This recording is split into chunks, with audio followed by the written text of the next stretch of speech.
What up, what up, what up? It's your boy Dave B, watching DaveBeyondTV, where we go beyond the everyday bullshit that people be consuming on a day-to-day basis. And today, we breaking down transits once again. I was just looking at them and I was like, damn, it's kind of crazy how, the kind of like I don't know if this is really accurate, but the older the planet or the more, more mature, I guess, the planet, the kind of slower it moves. I was kind of noticing that, like, what I'm saying? You see like a lot of those quick planets, like, and this don't really count towards like the moon, but, because the moon is a representation of a different kind of energy, what I'm saying? Moon moves fast because it reflects kind of more who we are. The same thing with the sun, part of our actions and things of that nature. So these things move on a whole different cycle. But when we talk about Mercury moving super fast, Venus kind of a little bit slower, and then Mars being even slower than Venus. And then we get, of course, like Jupiter, Saturn, and these other planets, and of course the outer planets we see based upon, how fast the planet is moving. It gives you an idea of kind of like, okay, I don't know, just it's a random thought. But anyway, let's get into the video. Let's get into the transit. So the moon right now, speaking of the moon, just got to 0 degrees Libra as I'm making this video. So it's zero, I almost said it, zero. I don't know what the fuck that was. But right now it's 0 degrees, 0 degrees Libra. You know what I'm saying? We got the moon putting us in a space to respond to communication in the form of relating to ourselves, you know what I'm saying? Figuring out how we, or analyzing, looking towards how we go about creating balance in our life. That's right now what the moon is dealing with. Now the moon being in Libra is the sign, it's the day side of Venus. So, Venus is also what is exalted in Pisces, and the sun is in Pisces. So right now, even though that the two alignments make an inconjunction, which is a misunderstanding between the two energies, we can understand, like, basically the common ground is in the area of Venus. You know what I'm saying? So when you look at Pisces and Libra energy, what makes them different? One of them is a water sign and it's mutable. The other one is a cardinal air.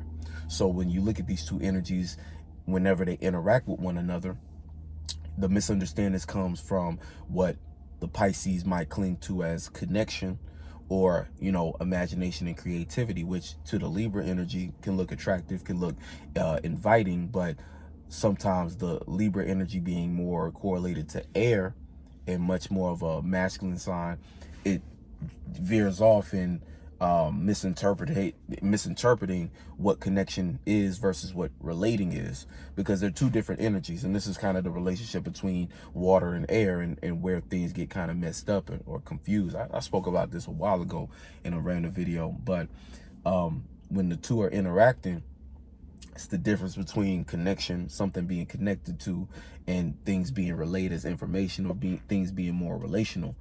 Sometimes a connection or what you might feel isn't accurate to the facts, nor is it something that can be directed or relayed as like understandable information. How you feel about something can't always be put into words, but without words, we can no longer understand or connect to what's going on inside of someone else. We can't gain understanding. So, but what the bridge between the two, like whenever you're looking at it in conjunction, a lot of times there's a common planet on certain inconjunctions, because like the other inconjunction that Pisces might make, or Pisces will make, is towards Leo.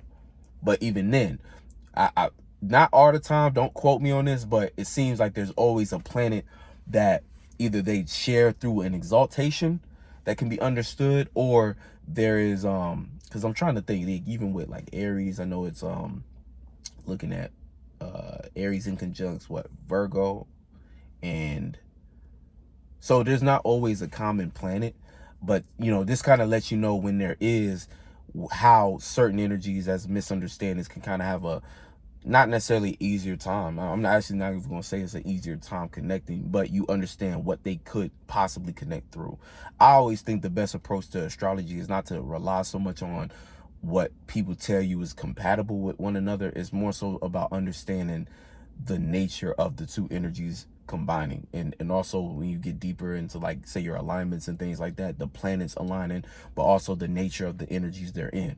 But you gotta, it's like, it's deep, because you gotta look at the natures of the planet itself, and then the energy that it's being, you know, that is residing in. And then you got to understand, like, the modalities. There's so many different things to break down, but that's just as far as how deep you want to get with it. When you just look at basic people videos, like, oh, this sign is compatible with this sign, and a lot of times you can't rely on that, because it's so much more. It's like kind of how, you know, if you were to treat that like how you would treat a dog and a cat, like, oh, if you just put a dog and cat together, they can't coexist. They're not compatible. They're two different animals. But we can see in real life examples of, you know, families with a dog and a cat, but based upon the type of dog you have and the type of cat, they seem to get along like they were best friends. And then vice versa. There's times that they actually do hate each other and they can't be in the same space.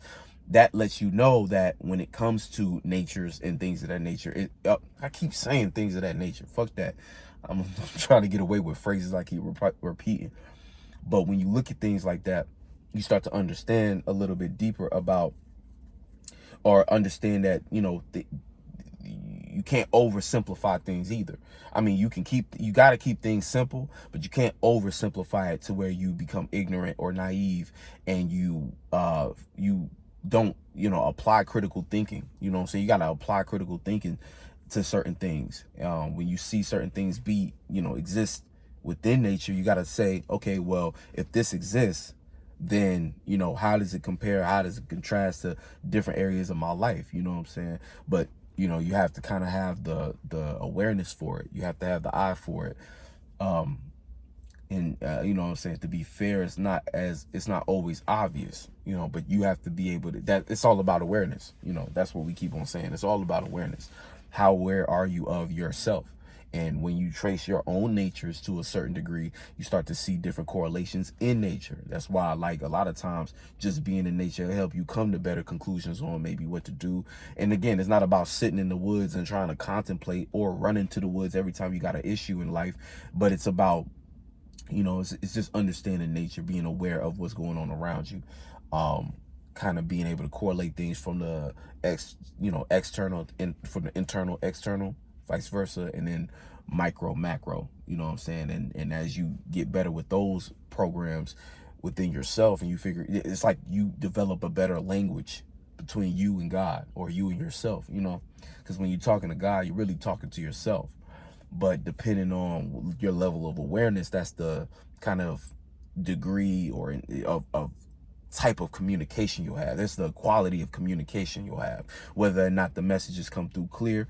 You know what I'm saying? And it's just you know, it's not even channeling.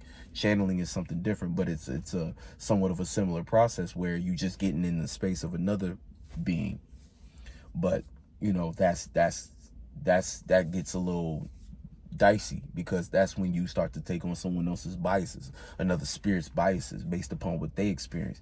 You can't take another spirit's experience and think that by using it you can protect yourself from experiencing what you need to experience, because I feel like no matter how you shape it, life puts you through certain circumstances that force you to shape your own identity, you know, and some people are afraid of those. And that's how people get into these long life cycles of wasting time. And then at the end of their life, all of a sudden, when they realize they don't have as much time as they might have thought they did, they want to rush and do everything that they were scared to do in the previous time. And sometimes people just let that go too, you know. But, you know, and this is why the mental health of the world is so you know, it's deteriorating, because everybody's mental health it's like people are, so many things put in place as far as society, is so many distractions.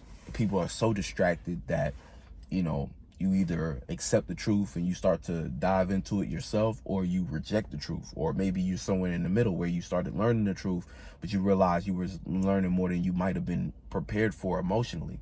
And some things, you know, because everybody on a spiritual journey has come to these certain key moments where, you know, realizing that you and your family is, like, again, this might be your physical family, but these people might not be your spiritual family. having to detach from certain indoctrinations, things they believe to be true up until that point in their life that they started seeing that, you know, that's why I always felt uncomfortable about agreeing to that. You know what I'm saying? So I always felt uncomfortable about these kind of beliefs that were passed down to me. And I was expected to just believe those same things too.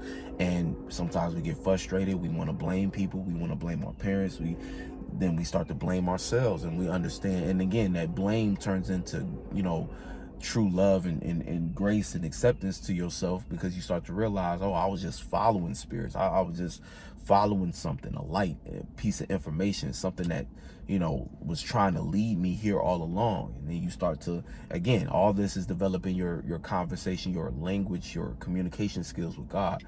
And then now you're having different conversations that it's leading you to better conclusions, because you're becoming more of yourself.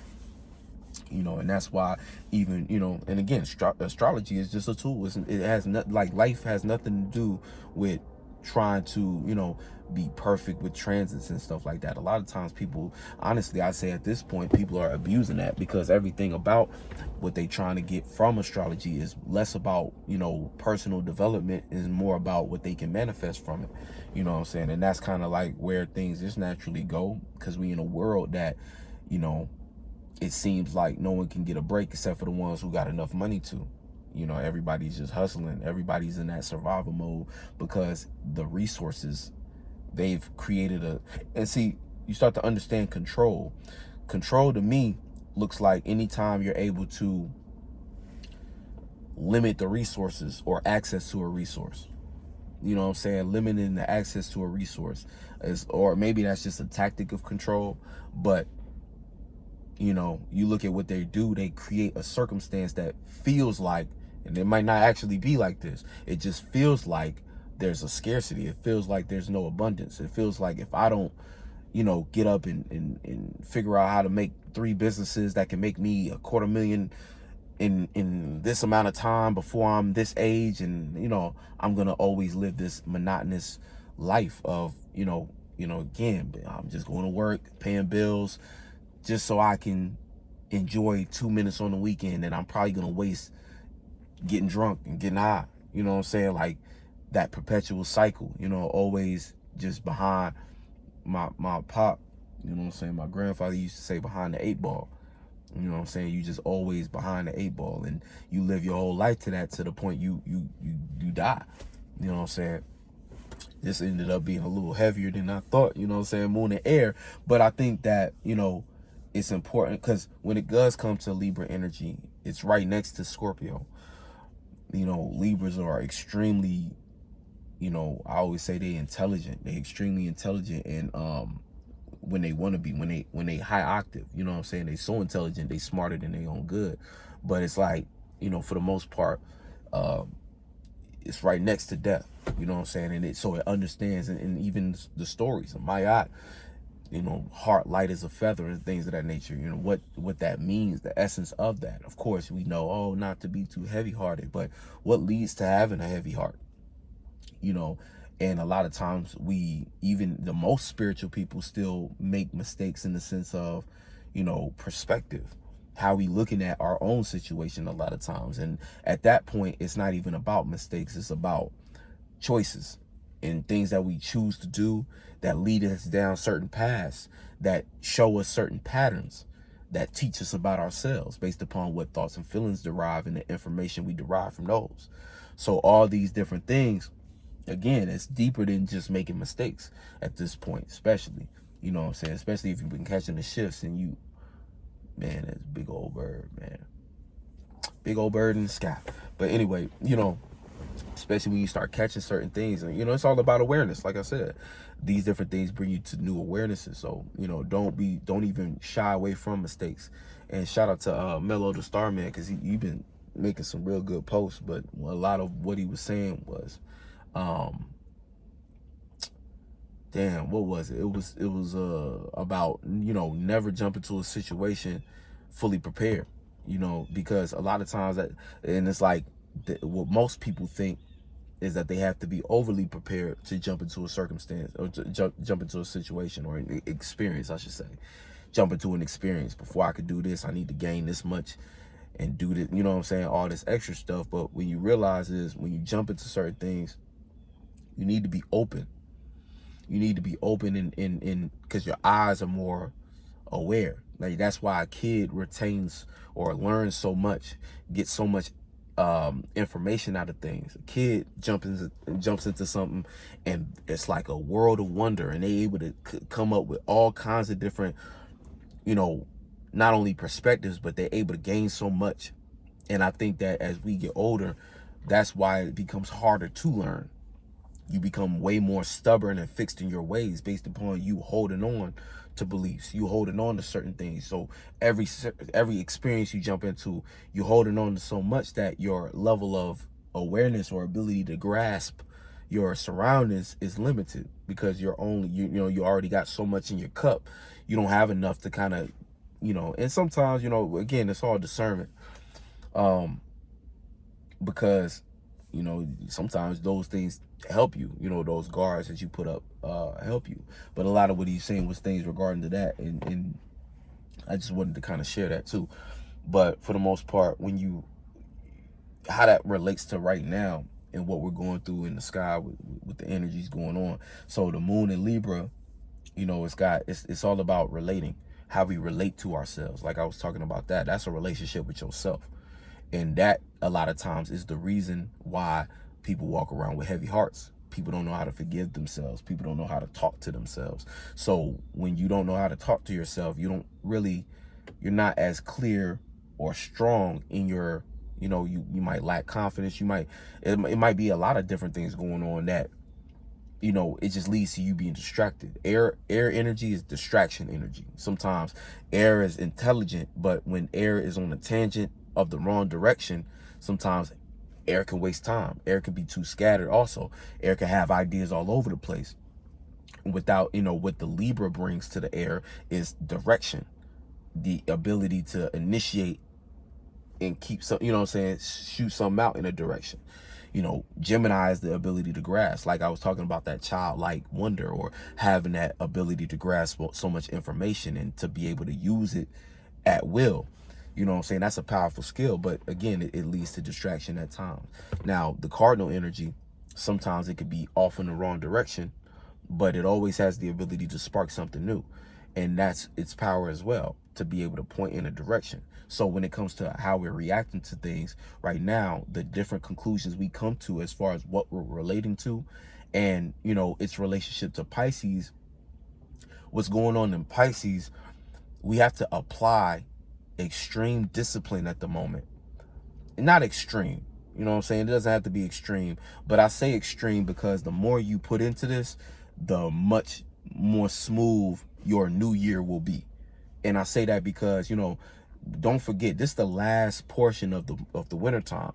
This is where we do spring cleaning. This is where the final cleansing happens.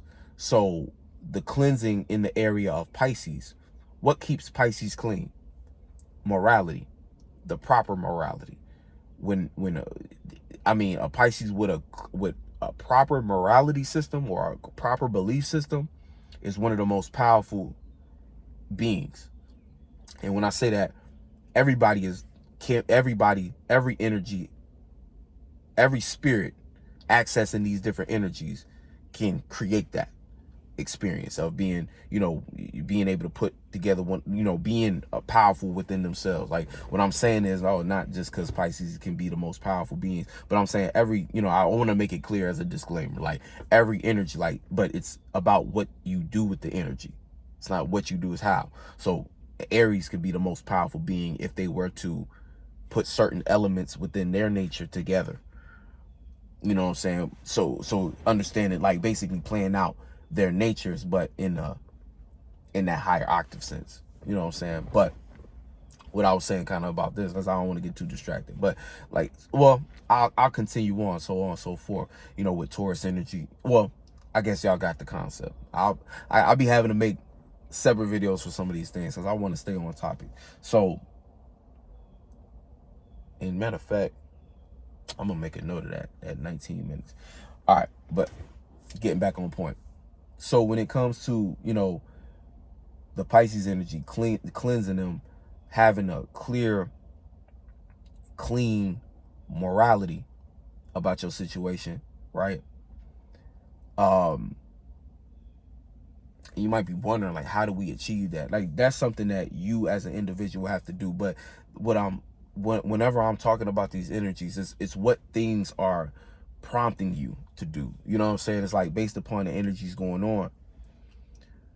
It's always about, you know, whether you take this route or not is up to you, and how you see it, your perspective, your life, how it's playing out for you, that's on you. You know what I'm saying? But in general, like when we look at these energies and what's going on, the sun in Pisces conjuncting Saturn and Mercury, right now we have this group of energy that's focused on, it's almost like we're able to see the truth of our reality and our mind is on it. But see, being in the Pisces energy, again, it's either a creative imagination or it's a delusion and a distraction. And a delusion is really just you trying to escape something. And what you're probably escaping is the pressure that's coming from Saturn. So Saturn is kind of there, kind of like, and see, understanding the nature of Saturn, you know that Saturn is really just, yeah, it's boundaries, restrictions, but it's also, in a lot of ways, a stepping stone. Once you knock that boundary down, once you knock that structure down, it becomes pieces that you can either build something new with, or this is something that, you know, yeah, like I said, some form of a stepping stone. So it's something that laid flat and now you can step on, like if you ever play Mario, right? And there's that character that's just this big old rectangle, you know what I'm saying, stone rectangle. And, you know, you had to kind of trick it, because what it wants to do is it wants to topple over. But the way you defeat it is, you know, you trick it, it topples over, you jump on it, and you know what I'm saying, you smash down, and it breaks breaks. But my point for that allegory is just kind of relating that to different Saturn things in our life. You know, they look like these boundaries that we can't pass. And the real thing is you have to give into it. You know what I'm saying? You have to give into it. You have to understand what it's asking for. And Saturn is always really looking for discipline. And understanding the natures of Saturn, we know that, okay, when it comes to this kind of energy popping up in my life, whatever house you have in this energy in, the key to having that moral system that's going to look more like creativity instead of escapism is discipline pointed towards things that you basically connect to through your morality system. It's like based upon what you believe, right? You believe where your faith lies and what you're actually participating in. Those are gonna, like, basically, even looking at Pisces as a spiritual energy, it's like when you look at your spiritual self and the things you connect to, the things that's worth your imagination, the thing that's worth your, you know, the things you believe in, those are going to be the types of things that are going to be put to the test in terms of, do you have the discipline to stick with that? Do you have the discipline to stick with that morality system? Is this morality system even secure, or something that you can have faith in to correlate reality with? Because if you do, like, again, this is one of the most spiritual times, and it's putting you through those types of tests where you're put in a situation where, yeah, you could basically do anything you want. You know what I'm saying? But are you going to be disciplined enough to hold on? Like, how do I explain this? It's kind of like, let's say you want to be an athlete. That's like your goal. That's your dream. Your dream is to be this athlete. So that's the dream. Let's say, okay, you believe in yourself, right? You believe you can do it. You have the attributes and the skills to achieve it, so you can see it. And you know what I'm saying? You creative too. You know ways to get there. But what's standing right in front of you is these different choices. One choice is one of these vices that you've still been struggling with. The thing that you know in your heart is the reason why you're not in the position you see yourself in. Why that dream has not come true yet. Actually, all these, like a couple of these doors are vices. But then there's a couple of doors of things you know you need to change as far as how you go about it, and really change, and really just like Saturn, applying discipline. All these different doors, it's like, you know that the door you're supposed to go to is the one that you can apply discipline to these other things. This is because really, even when you think about choices, by choosing a choice, all the other choices now are not usable.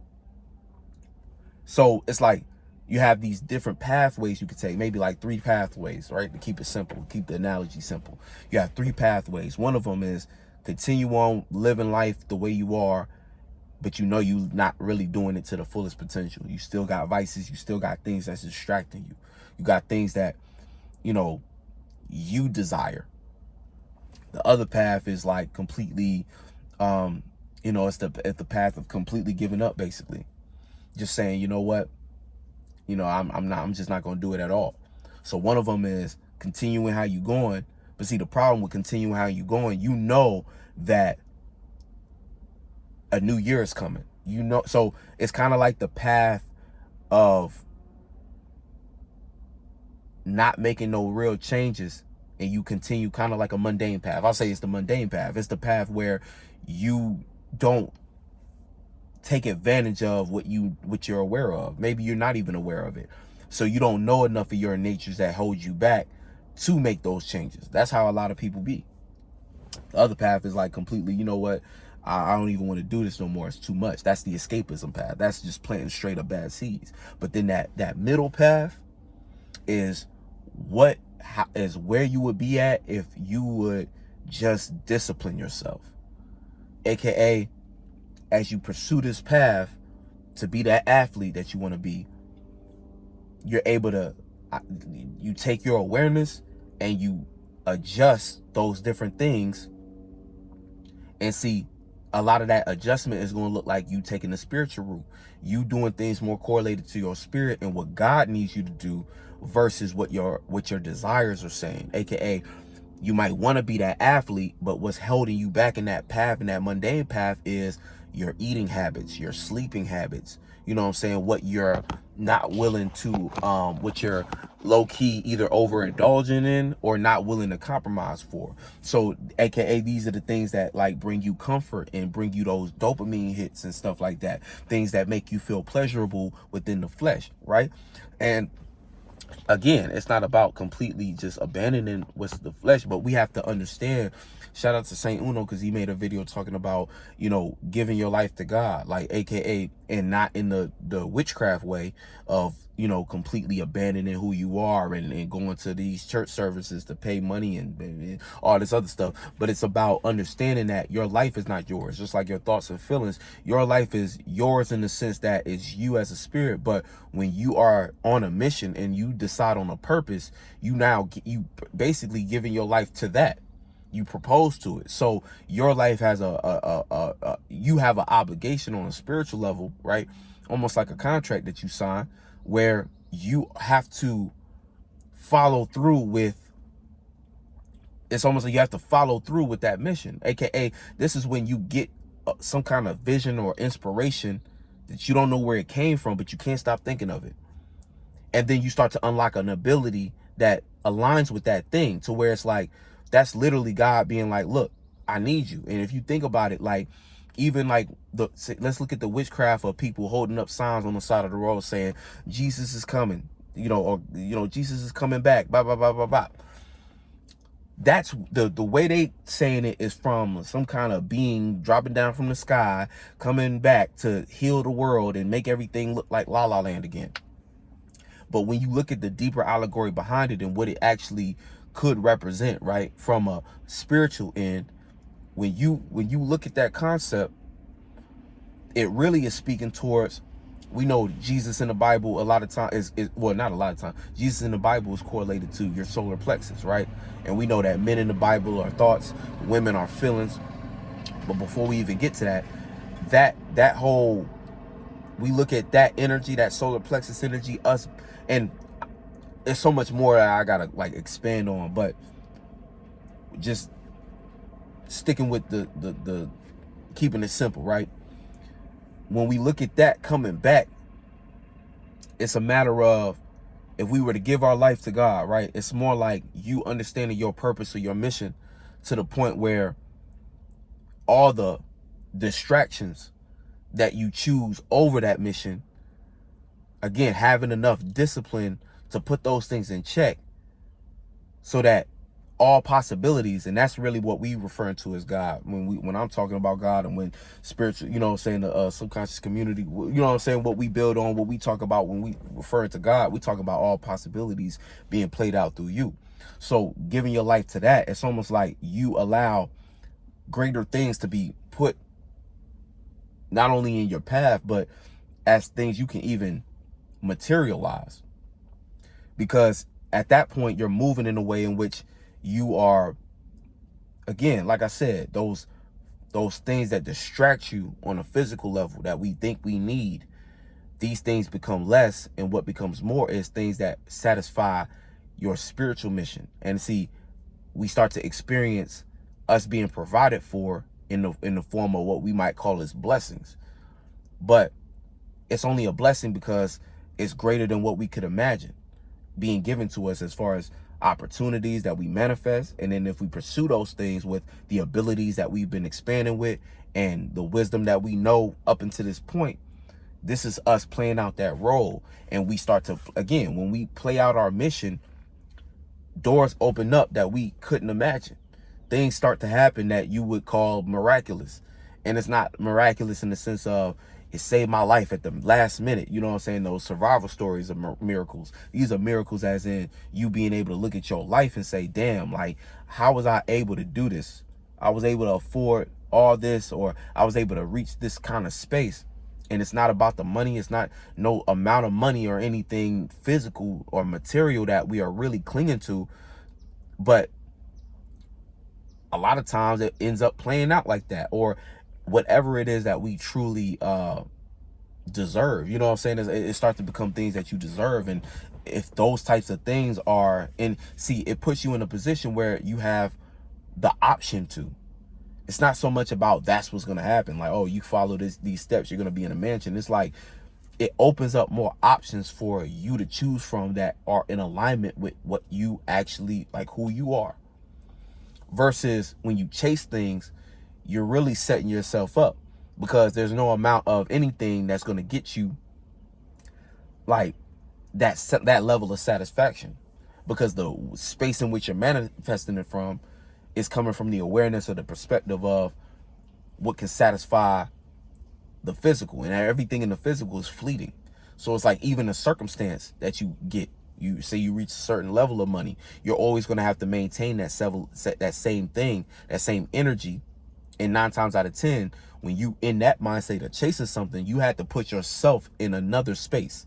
To chase something literally means to take your space, abandon it, and jump into another space or pursue another space. So the whole science behind the type of opportunities you're going to manifest are things that are going to perpetuate that cycle. They're going to continue on that way, because that's how it started. That was the starting point from it. So this is how people lead these successful but unhappy lives, where they manifested a situation. They always got to chase that.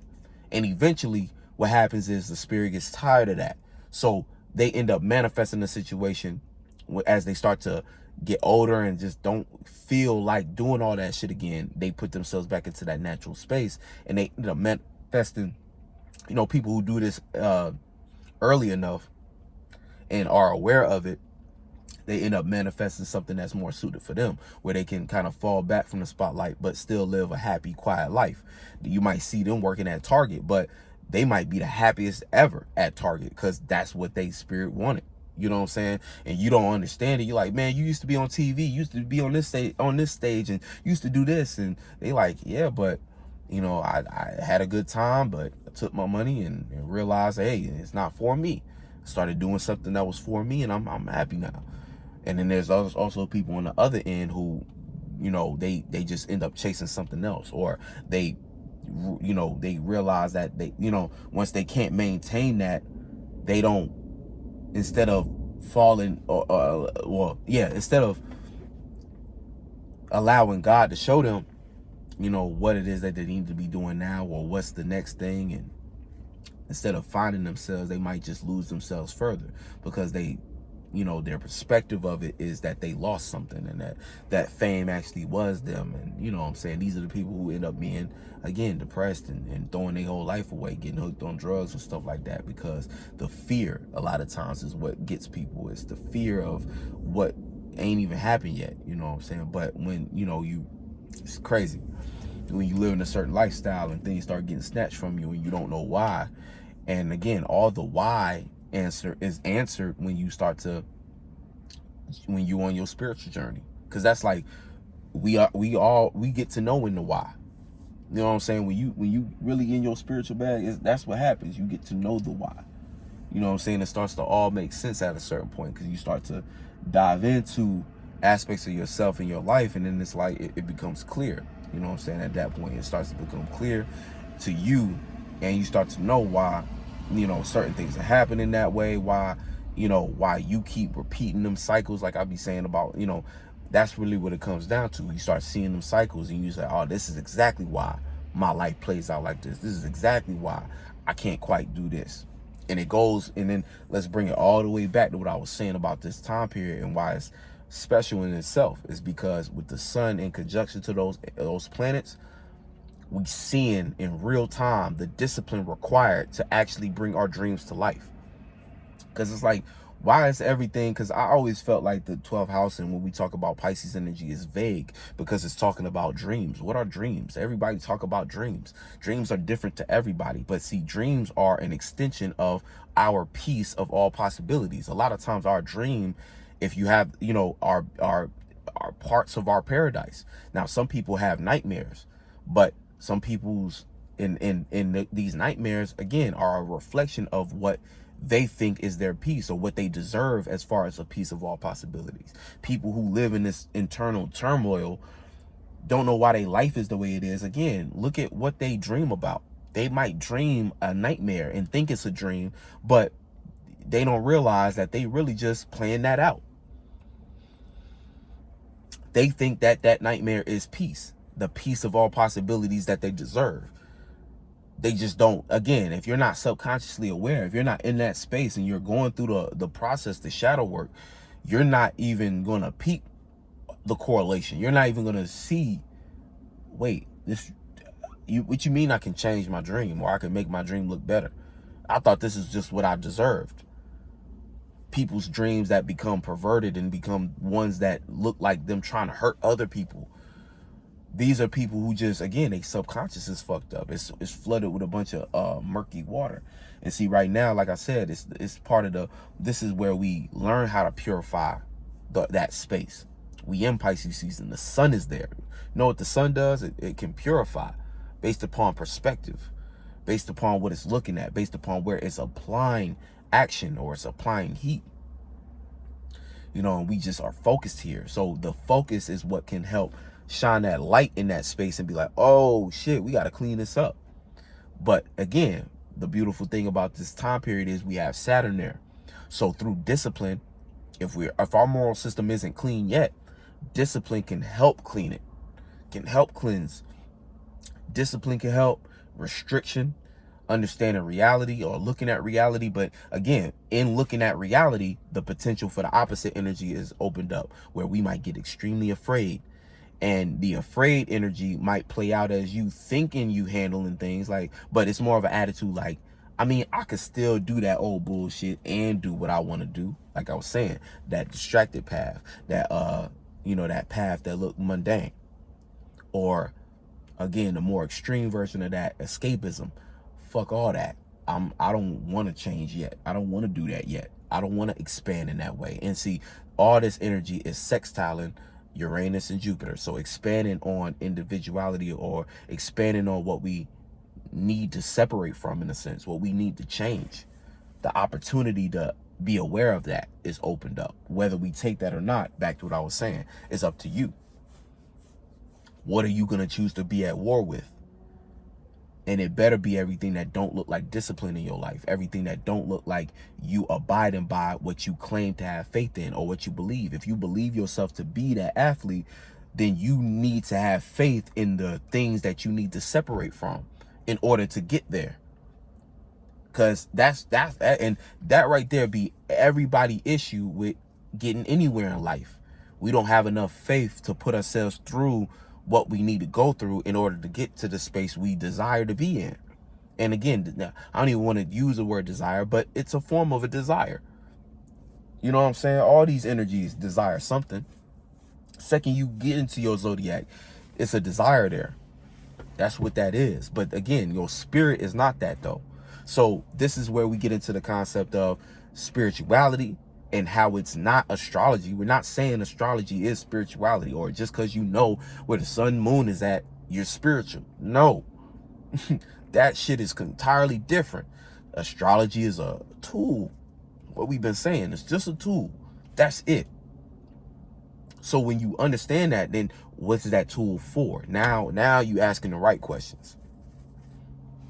And the tool is for identifying natures, understanding alignments, knowing the placements of those things, understanding timing, our own cycles and timing, and the timing around us, the timing of the world, what the world is reacting to. Because right now, let's look at the energy.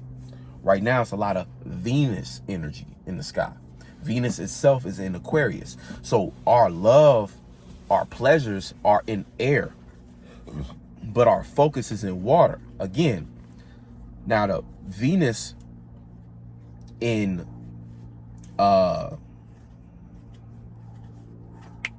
Aquarius, brain fart. Venus in Aquarius trining the moon in Libra, right?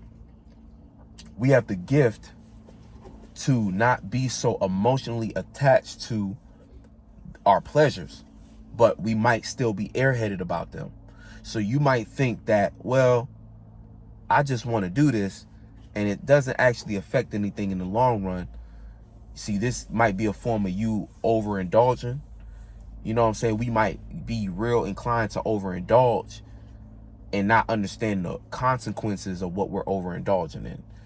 And that indulgence is really coming from us trying to find a distraction from the things that we might actually need to apply more balance to. We need to apply more balance to what we love, appreciate, and value. And we need to detach from our emotional, maybe handicap or whatever it is, or, you know, maybe there's trauma surrounding in what you're trying to escape with. So we need to make sure that we're not, you know, attaching to a pleasure that we jump into out of a reaction from us not actually being able to regulate what it is or process what we're going through at the moment. You know what I'm saying? So that's kind of where you can use it as a benefit, but the negative of it, planting bad seeds, is going to be you allowing it to distract you. You might be like, it's not that serious, and so you might continue to indulge in it because it makes you feel good, especially with the moon trining it. It feels like the right thing to do, but it's really just you being absent-minded, or trying to jump into something that can take your mind away from where your focus needs to be at. The moon needs to support the sun. The moon don't need to be supporting Venus, aka the younger daughter. That's like if you think of a family household, all these little kids running around, even grandparents and stuff like that. No, it's about the sun and the moon. It's about that man and that wife. So if the husband and the wife, if one of them is listening to the kids too much, you know what I'm saying? This is how we, you know, this is like a household can't be ran like that. You know what I'm saying? A household can't be ran like that. Of course, I don't know, that might not have been the best analogy, but I mean, that's how I be looking at it, because it's like the moon got to support what the sun trying to do so that the household can move. Not to say the moon is supposed to neglect these things. I don't want to get too deep into the analogy, but I'm just saying for clarity. You know what I'm saying? The moon can the moon gonna have to respond to these things. The moon trining, you know, and then also the moon is trining Mars too. You know, which is the gift to, you know, feel more comfortable with passions or understand passions. But also the ability to, being that these are air energies, they're not so much, you know, anger, but I feel like it could spark off, you know, a passionate tongue that you might have to be mindful of, you know, or passionate thoughts, or angry or frustration thoughts, you know what I'm saying? Thoughts of frustration. But again, like I was saying, even with the Mars and Venus conjunction, you know, a lot of that war is between, again, pleasures that we kind of seeing might be getting in the way of our passions at times. There's times in which we can support our passions and we feel more on track with them, and we feel more like we love and appreciate them. But then there's times where we just see the same thing that we keep trying to overindulge in is the same thing that's actually keeping us from achieving success in that area.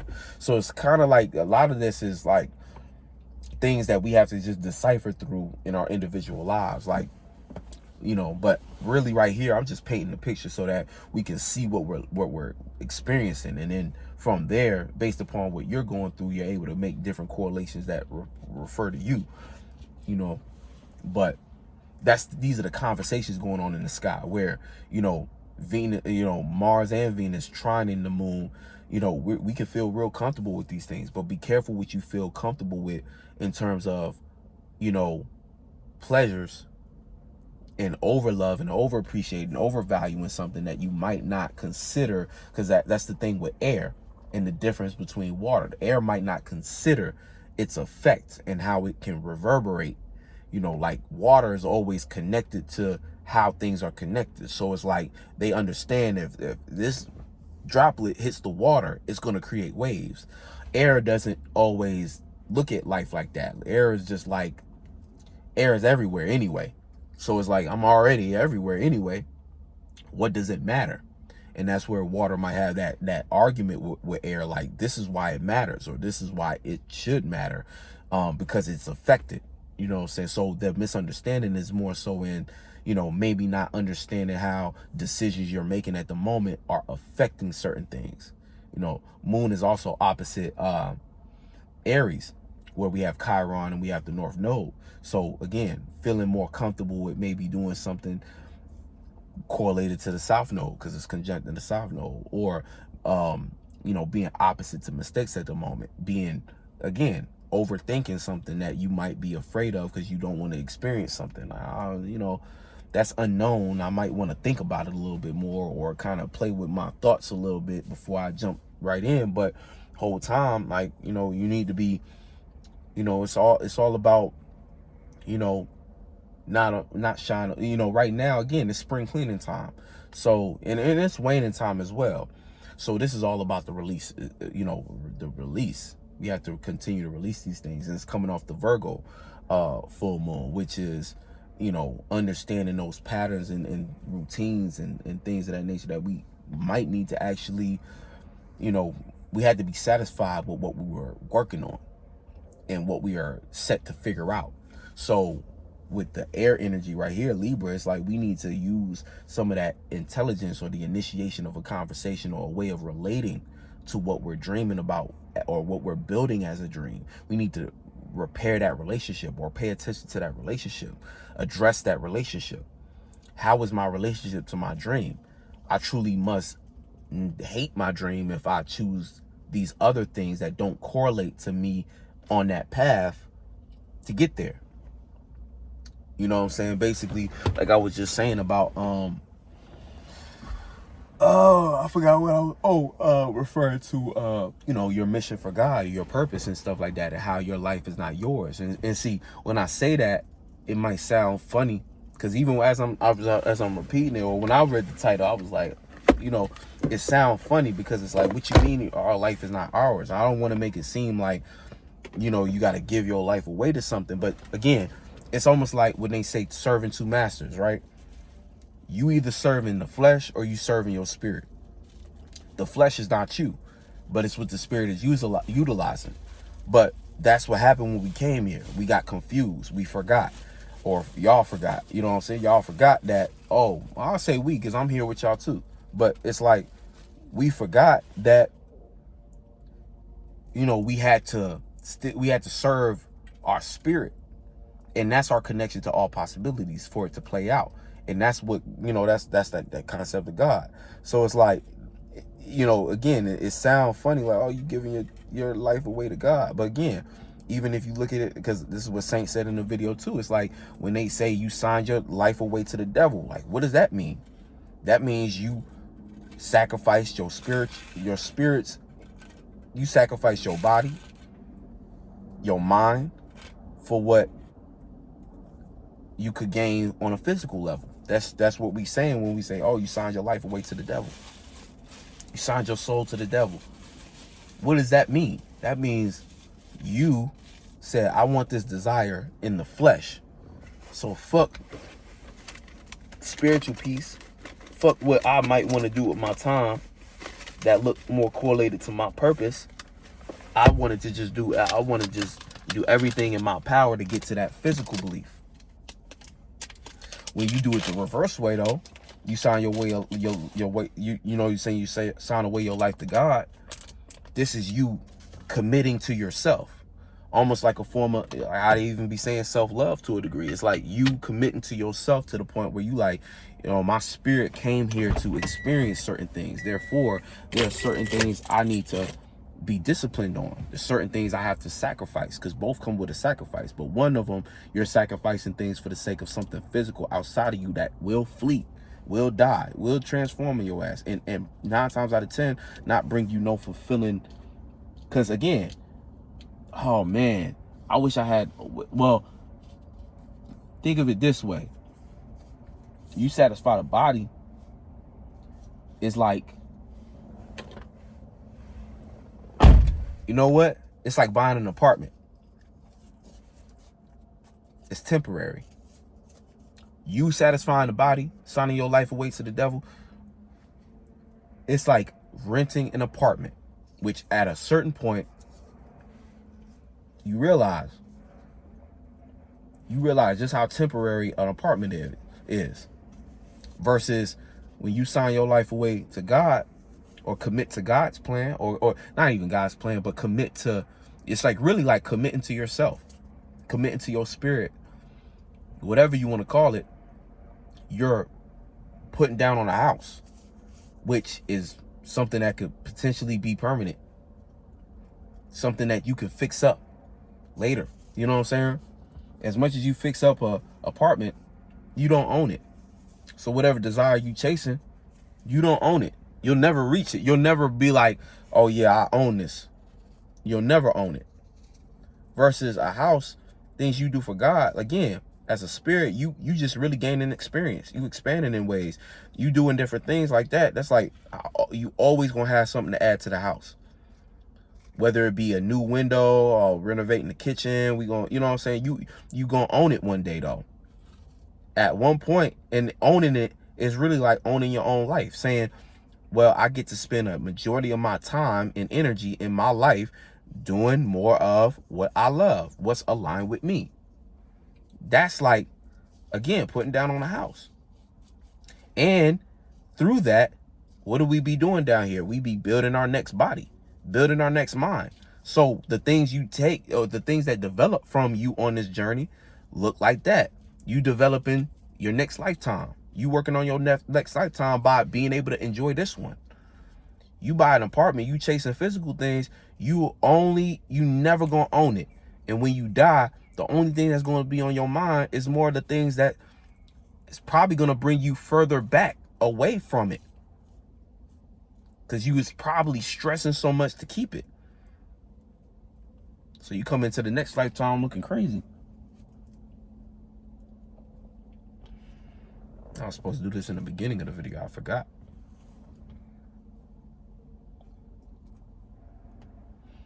This got deeper than just a transit video, but I mean, it's necessary because, that's where we at right now, because again, this energy, also the moon trining Pluto. Pluto's 1 degree, so, but still, we need to be willing to relate with transformation better. We need to be willing to commit to transformation. Don't forget, Pluto didn't just get into Aquarius and all of a sudden it's over. Nah, that shit still, you know what I'm saying? It's like we still right there with it. Needing to improve our lives. We still got work to do, I say. And that's how I feel. I feel like we got work to do. And it makes sense because the sun is right there next to Saturn. So it's like we got work to do. And it's spiritual work. Right now, I think we in the heart of spiritual warfare for real. I think when Mars gets into Pisces, nigga, we really gonna be fighting some shit. And what you're gonna be fighting with is your dreams. You know what I'm saying? You want to be in a position where your dreams are fighting for you, or your dream is your weapon. You don't want to be fighting your dream, which is now becoming a nightmare because you didn't act on it or you didn't discipline yourself properly. Because see, Mars is going to get into Pisces. It's already going to get confused, but then it's going to hit Saturn. So there's going to be certain things that we need to be prepared for in order to apply our dreams or apply our passions within our dream properly. And remember, everything, this is big community time. So a lot of what you don't do now is going to set you back, along with your ability to associate or integrate with the community that belongs around you. And without that, you're not really even going to have enough power or influence or, you know, energy to really derive from to get to where you need to go, to that space. If y'all catch what I'm saying. Not to, you know, but yeah. Ain't no, I'm getting to a point where I feel like it really even ain't no such thing as introvert, extrovert no more. Again, you might be a person who considers yourself an introvert and you be like, I don't really like, but it's like, I feel like life is so much deeper than that, because that, you know, that might come from a form of anxiety, but even that, you still shouldn't shy away from making yourself a part of a community or something like that. Even if you ain't got to be the loudest person in the room, but you should be in the room. You know what I'm saying? You can still be to yourself in the room, but make yourself, you know, take your gifts and abilities and figure out how, you know, and I feel like that's what the internet kind of did. It kind of gave you no excuse to be an introvert no more. Because you could literally create something in the safety of your own space and put it out. That's what the internet type shit for. You know what I'm saying? In some regard. But I mean, what the internet is for, everybody got a different reason for it. But that's what it could have been for you. A way to break out of your shell, to the point where if you spent the last couple years, let's say from 2020 to now, the last 3 going on 4 years of you putting stuff online, you should be somewhat confident about yourself enough to pop up somewhere. You know what I'm saying? And right now it's becoming so much more important to engage. But see, it's the early stages, so people not even really seeing it yet. But those who see it.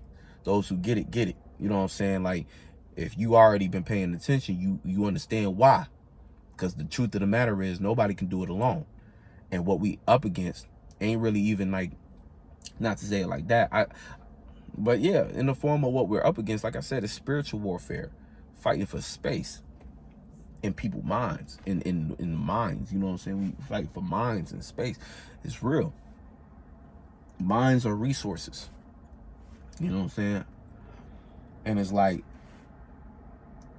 you know, but this some of that high talk. I didn't even light up. Yeah, there's some of that high talk. I mean, you know, when I say high talk, I mean like higher spirit talk. You know what I'm saying? This is that spirit talk, but the big spirit talk where, you know, damn near really can't have these just on videos. Gotta have these in person. Or, you know, we gotta have these behind closed doors. Because we start talking about real stuff, real concepts. And, you know, but anyway, getting back to the astrology of things. So the moon is also going to be in conjunct Jupiter.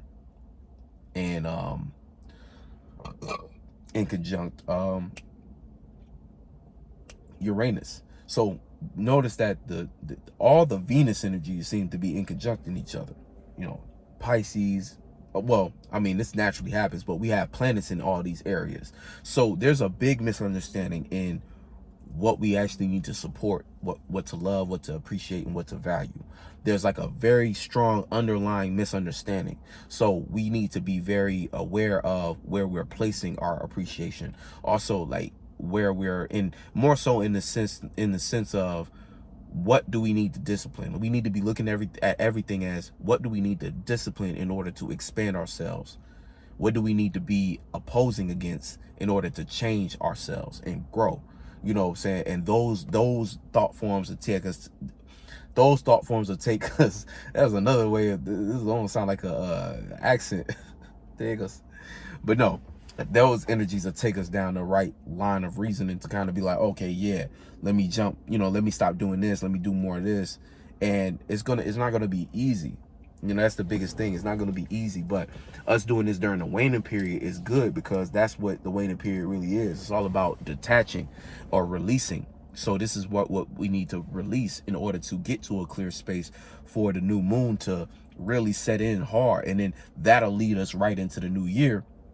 New moon, new year, and new moon in Pisces going into the new year. This is like real, this is real dreamlike energy.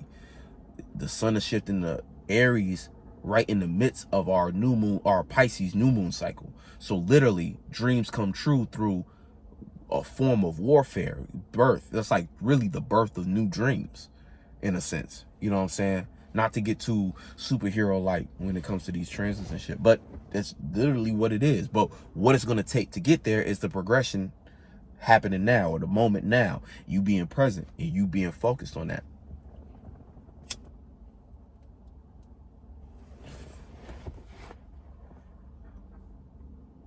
And what that's actually going to take.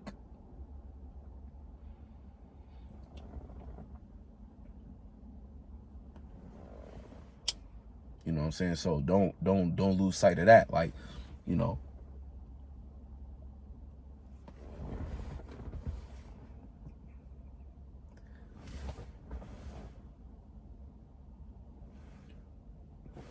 rolling the mud too tight sometimes.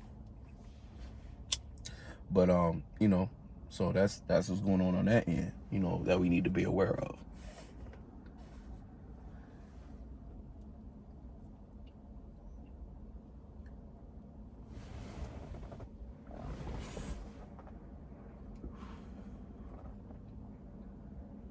But anyway, you know what I'm saying? So continuing on with the transit. So the moon opposite Chiron and things of that nature, we're going to feel uncomfortable with mistakes. But again, this is more so about, we also might be very aware. Like, see, if you're in the right space, you'll be very aware of what was a mistake previously, and you'll be able to initiate a new way to think and communicate with yourself or with others about the mistakes you made in the past. So this is just better ways of using our mind potentially, but we just can't get on the negative end or planting bad seeds in, which is just wanting to be comfortable. So we kind of put our mind in the distraction space to avoid confronting mistakes that we may have made, because it's all about awareness. And so being that the moon is in an air sign, a lot of it is going to come in the form of analyzation as well, because that's what air kind of deals with too. When you think of air, it's like analyzing things and collecting information. So don't block out information trying to be airheaded, trying to avoid thinking or considering something that might have been a mistake past tense. You know what I'm saying? And a lot of times, like, people with too much air in their chart, this is what makes it hard for them to retain information or to know what information to pay attention to. They might get overly consumed, invested in gossip, talking this way, talking that way, but not actually think and consider any of their own thoughts. Their thoughts and minds will be filled with the lies of others rather than having enough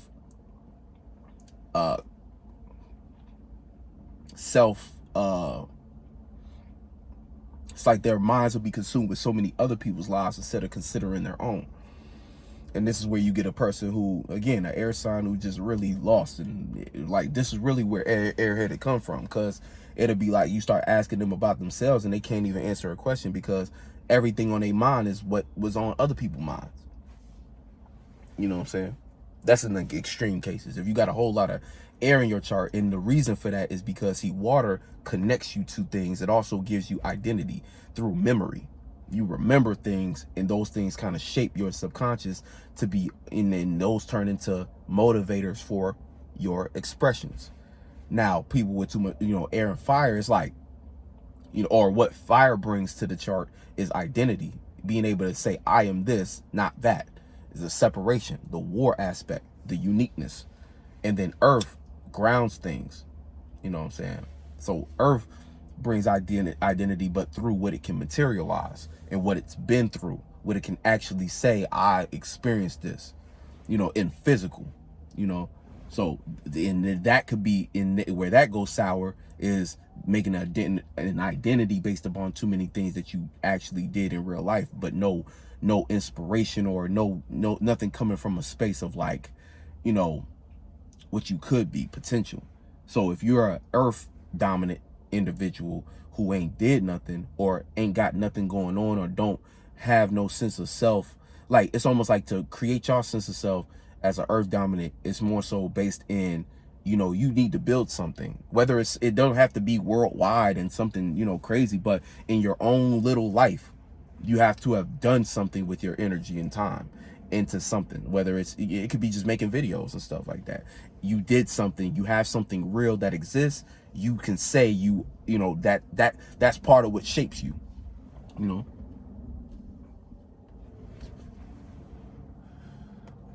Air, you know, and what I was saying is really how, you know, sign dominant people construct their identity.